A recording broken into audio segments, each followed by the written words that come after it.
What's going on, my friends? Austin here from the PP Show. Another episode, another solo episode at least. So if you haven't checked out the last solo episode or any of our podcast, you can search the PP Show on YouTube or Austin Pace. It should come up. And if you search us on any podcast platform, we should come up as well. The PP Show, that stands for the Pace Piedemonte Show. Today it is just the P Show. I got my dog Hendrix here, and I got a topic that I want to talk about that I seriously think is the most overlooked topic in the world of health and fitness, health and wellness, sports performance, literally being a human being. This, especially this last year, everyone should be talking about this, learning about this, considering this. And I've had a lot of experience with this, being a trainer, being someone who lost 60 pounds, almost 60 pounds right when I started my fitness journey, and just being one to really crave learning information on how to become the most optimal, strongest, leanest, healthiest version of myself. And that topic is healthy. Are you healthy? Like, I want y'all to think about this for a second. Elite athletes, general population, I'm talking to you.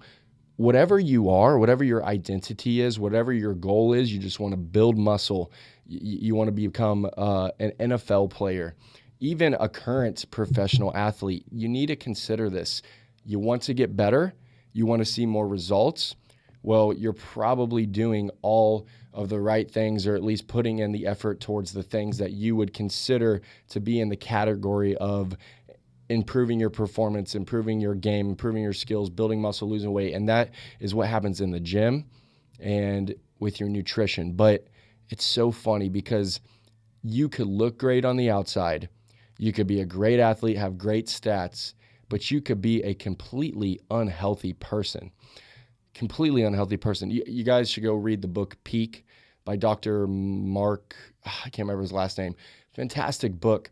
And I've learned a lot about this topic. And what I want to do is lay out the pillars of health, not even considering working out, lifting weights, building muscle. We'll talk about nutrition a little bit. And I don't want to keep this video too long, but these are just things to consider. Now, when I was at my leanest, I'll tell you a quick story real quick. When I was at my leanest for spring break, on the outside, you would think, man, this dude's one of the fittest dudes I've ever seen, or at least in his group. And yeah, I looked damn good. I was probably like 8% body fat, but I was so unhealthy.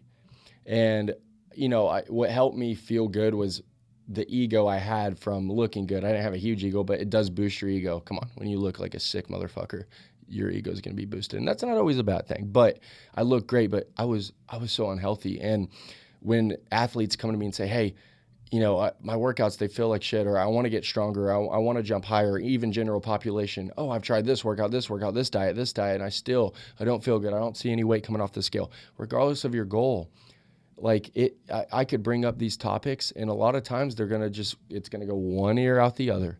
But I'm here to tell you that if you want to look better, if you want to perform better, and most importantly, if you want to feel better, you got to become healthier. I'm going to lay out what I believe to be the 6 pillars of health that really just hide in the shadow. A lot of times go untalked about, or if they are talked about, it seems very holistic to people and they don't want to give it their time of day or energy or effort to learn about it.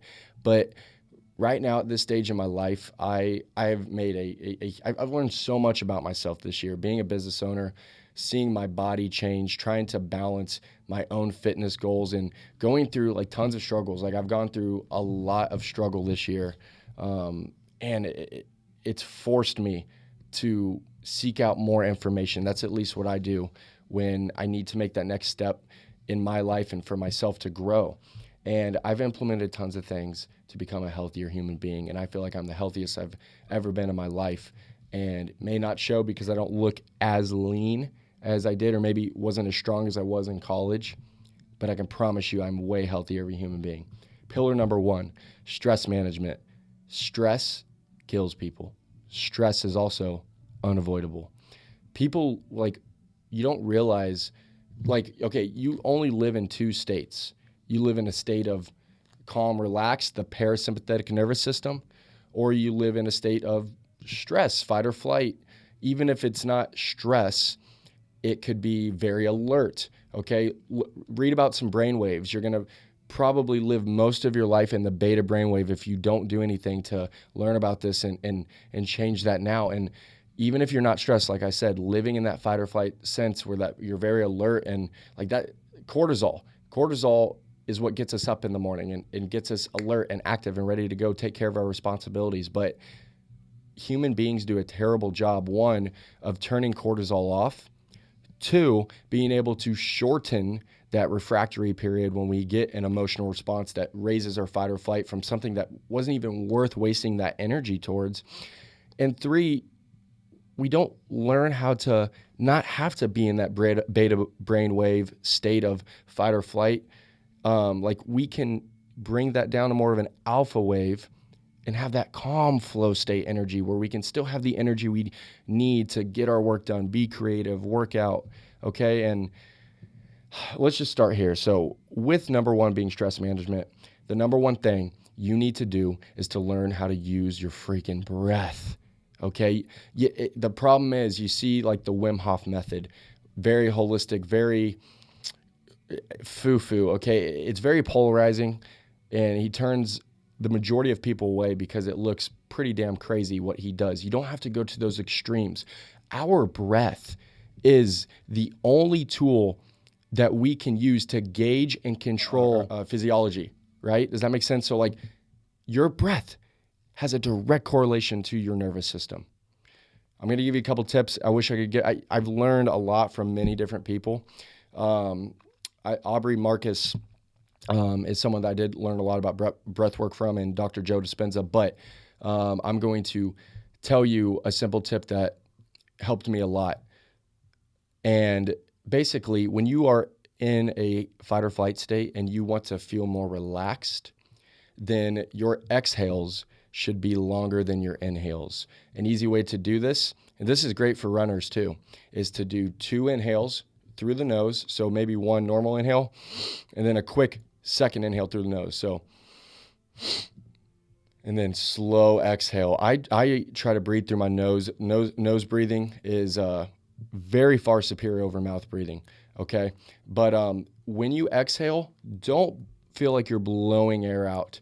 If you just allow your body after your inhale to completely relax every limb, every cell in your body, you're exhaling, and you're doing it in a way that is going to relax your central nervous system, bring you down to more of that parasympathetic state. That's what you want. If you feel really tired, lethargic, a quick, easy thing you can do with your breath is make your inhale longer than your exhale. Do a nice, slow, deep inhale all the way up, nice erect spine all the way to your head through your nose. And then with that, you can relax your body fast. You will feel the difference. If you're in a stressful moment, 2 inhales, nice slow exhale. There's actually even proof that, you know, those cramps you get sometimes when you're running, that's from your liver. If you run and you do a double inhale, as long as you're going out like that 50 to 70% of your max heart rate pace, that can help pretty much eliminate that side cramp completely. And then, you know, with stress management, what are your coping mechanisms? A lot of us will go towards things like substances. We know that's not good. Sometimes in moderation, substances can help us manage things safely, but you got to learn how to do it without the substance first, or at least practice while if you don't want to give up the substance to help you cope with stress or helping you aid your focus more, you got to be doing both, because a lot of times you'll realize that the other way works so much better and is a healthy alternative that you might dish the aids that you get from substances, supplements that help you either spike alertness or help you relax, okay? And number 3 is stress management. We have so many responsibilities as adults. It's impossible to avoid stressful situations, but what you can do is shorten the refractory period. And what I mean by that is when you have something that stresses you out, or if you had a bad event happen, we carry that emotion. And a lot of times the event could have been a week ago. And just to confirm our beliefs, we love to be right as human beings, we are going to live in an emotional state that came from that stressful event and not even realize it. Okay, so instead of like at that moment when something stresses you out, become aware of it. Okay, I'm stressed. I feel stressed. Okay, you are not stressed. You feel stressed. And then focus on the solutions, the possibilities of outcome, not the worst case scenario. You start doing that, you can turn the cortisol energy, the beta brain waves, into more of a positive outcome because you're alert, because you're stressed. Well, now at least you can use that alertness and energy towards finding a solution. You're going to be in a way better mood, shorten the refractory period, and bounce back stronger. And stress creates growth. Like discomfort, the unknown creates growth. Number 2 pillar of health is, I'm going to say sleep, but more than sleep is the routine. Okay. I know I'm going to say this wrong. I should have wrote it down. Your circadian rhythm, right? That is it. That is key. Okay. You don't need 8 to 10 hours of sleep every single night. Maybe I would argue if you're an elite athlete, due to how intense the training is for recovery, yeah, you probably want 8 to 10 hours of sleep, but most of us aren't elite athletes competing at the professional level. You need a routine. So we all know that it's good to go to bed at the same time, wake up at the same time, around the same time. It's hard for most of us, especially on the weekends, but what you can do is make it easier to develop a routine by having a wind down routine. Okay, this has been a game changer for me. When I get home, I have a wind down routine. Like my body starts knowing, oh, it's time to relax. And it seriously does work. You just have to like find what you like to do. For me, when I get home and it's about that time around 8:30, I'll go outside, I'll do my meditation, 10, 20 minutes, however long I feel, but I always do it. I have discipline in my meditation because it works so fucking well. Don't be a puss. Do your meditation. That's a whole other topic in its own. I'll do that. That puts me in a very relaxed state.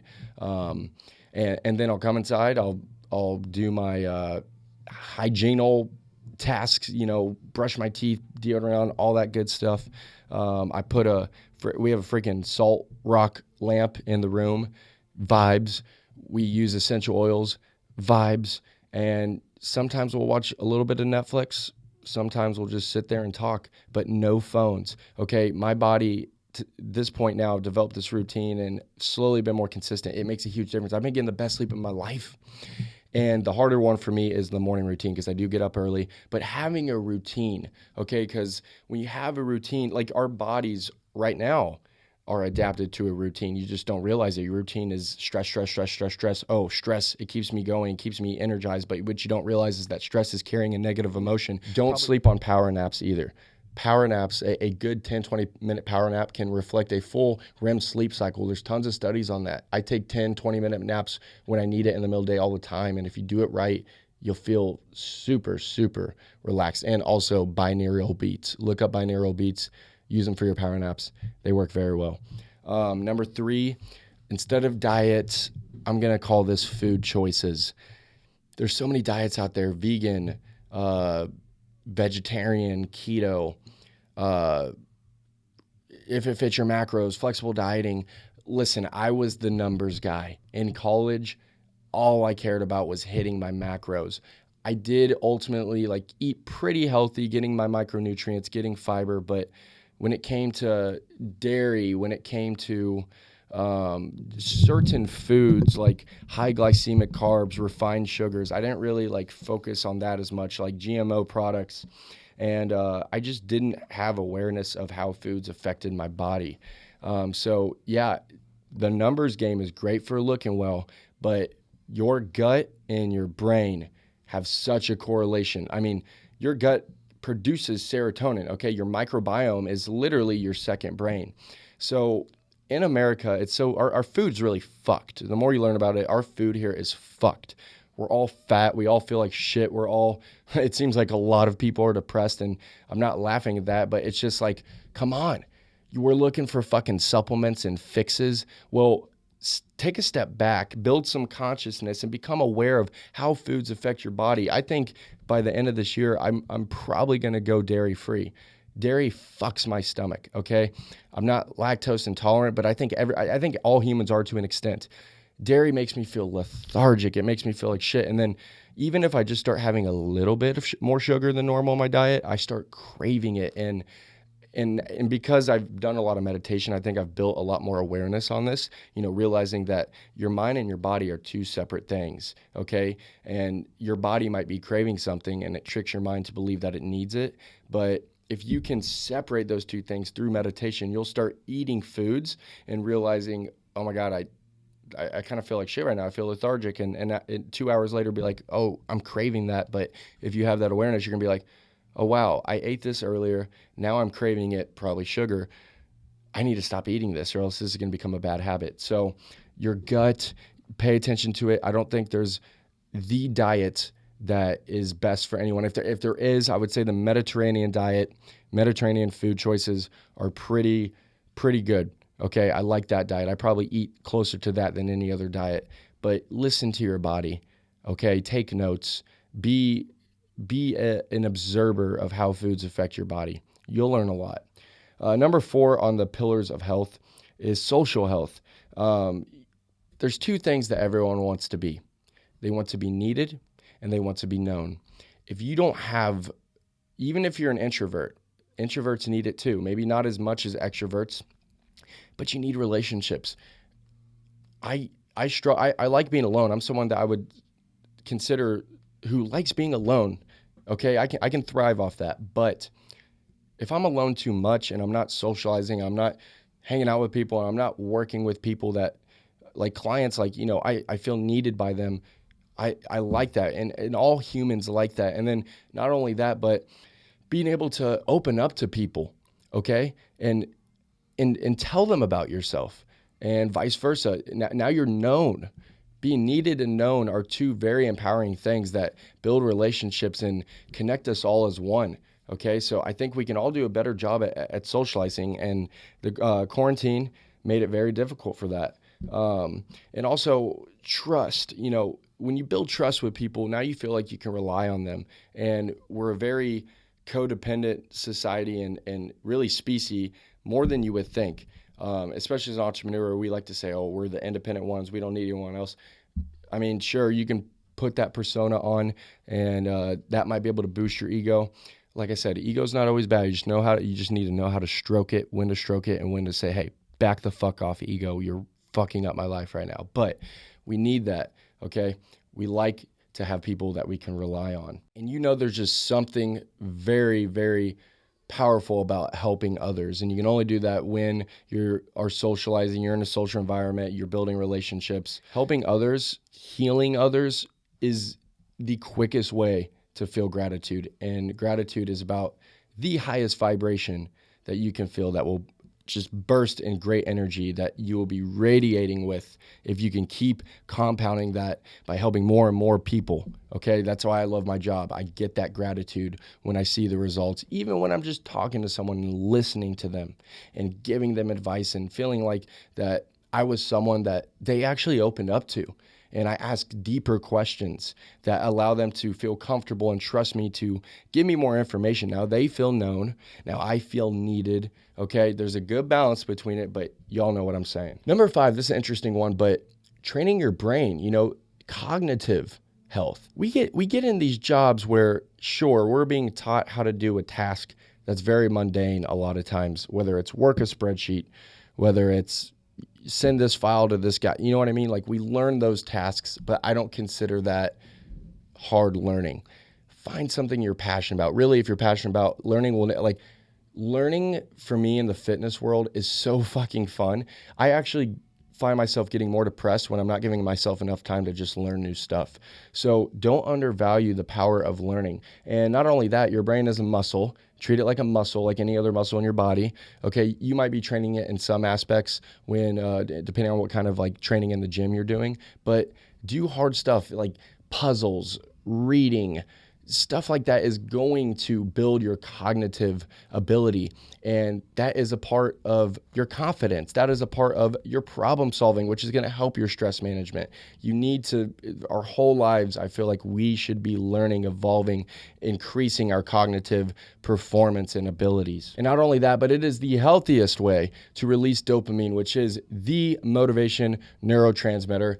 Entrepreneurs thrive on it. We need it. So try to learn, find something you're passionate about, challenge your brain. And number 6, which became a very universal topic for good reason, which is mental health.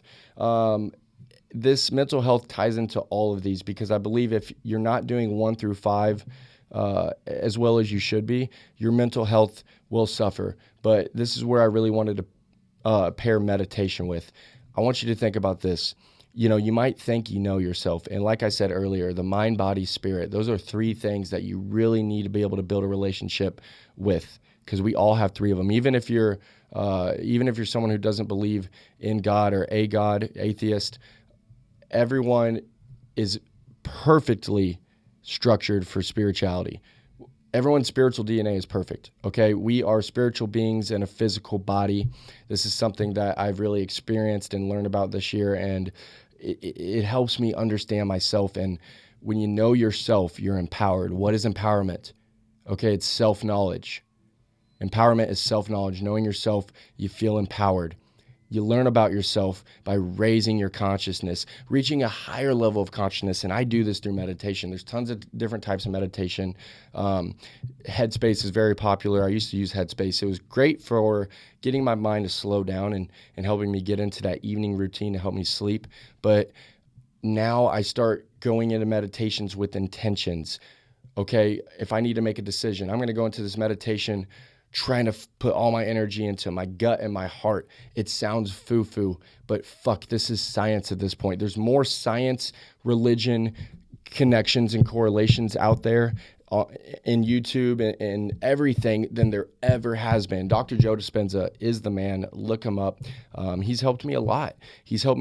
Like, part of being an entrepreneur is, as Gary Vee says, the clouds and the dirt. The dirt is the execution. It's the grit. It's the hard work. Well, I knew I was always going to do that. I was prepared for that, okay? I'm in my physical prime just about. I knew I could handle as much work as it took physically. But fuck, I knew it was going to be hard for the clouds, the mental aspect, but it's been way more challenging than I thought, and I think that's why it's really accelerated my self-growth. But I was seeking anything I could to get through slumps and get through these mental doubts and all these things, all the fear that comes with taking risks. And the meditation with intention has been the fix. And not only has it fixed and helped me learn about myself and really help my mental health, it has improved every other pillar of my health.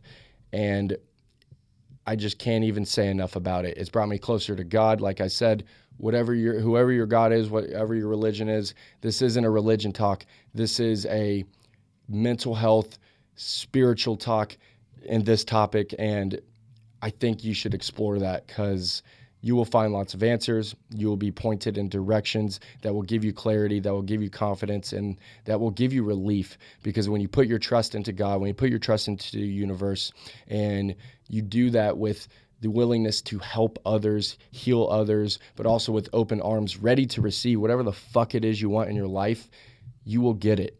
And you'll be the best version of yourself and do the things that you need to do to make your goals and dreams happen. So ask yourself, are you healthy? Go back, listen, and write down these 6 pillars. Fuck your workouts for now. I guarantee you can become healthier if you gave up working out for fucking 1 month and decided to go all in with 1 through 6 of what we just talked about. I know it. I've seen it. I've experienced it. I'm the happiest I've ever been. I know there's going to be more rough times to come, but at least I can shorten how long the rough times and stressful times fuck me up for, so I can bounce back quicker and keep affirming that, wow, focusing on these things does make my life better. That's it, guys. Thanks for listening. My new Prime Performance program, which is a program for anyone who wants to become a jack of all trades. Okay, train like an athlete, experience it, see the gain. You're going to feel amazing. You're going to see crazy results.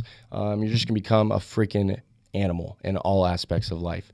$20 a month. Click the link in my bio or search my website, hit me up on Instagram, whatever it is. You will find the program. And I appreciate it, guys. See you next time.